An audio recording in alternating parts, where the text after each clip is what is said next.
Pretty much everybody regards the golden rule, do unto others as you would have others do unto you, as the best guide to moral behavior.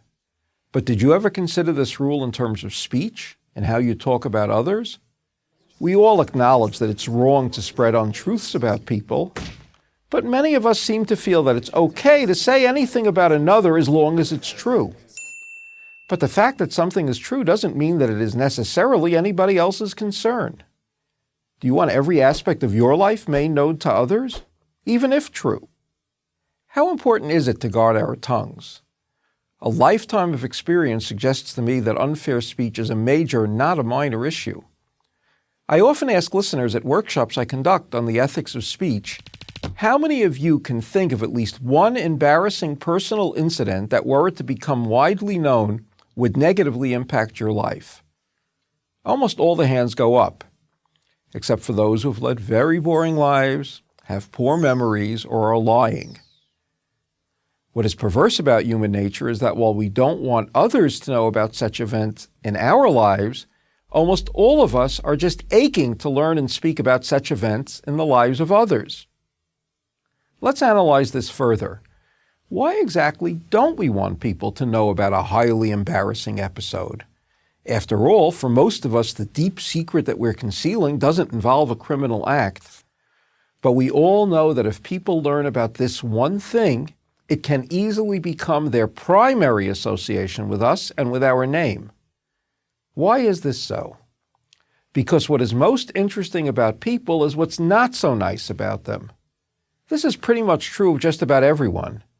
As Isaac Bashevis Singer, the Nobel Prize-winning writer, used to say, even good people don't like to read novels about good people. If you're thinking that what I have said so far does not apply to you, that you rarely speak about others, when you do, your comments are always fair, then let me pose a question and a challenge. Can you go for 24 hours without saying anything unkind about anyone? Invariably, when I make this challenge, people laugh nervously. I can read their minds. One day without any negative comments about anybody, my boss, my co-workers, they're not sure they can do it.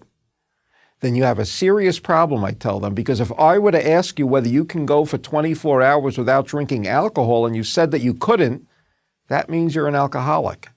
And if you can't go for 24 hours without speaking unkindly about another, that means that you've lost control over your mouth.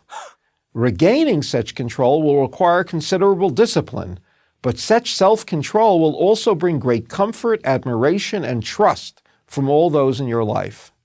Anyway, every perceptive person knows that if you badmouth others to them, you will surely badmouth them to others. One final thought. Before you relate something negative about another, and even if you feel quite sure that what you're saying is factually accurate, ask yourself 3 questions. Does the person to whom I am speaking really need this information? Is what I am saying fair? Why am I saying it? I'm Joseph Telushkin for Prager University. To subscribe to our YouTube channel, click here. To help keep our videos free, donate here.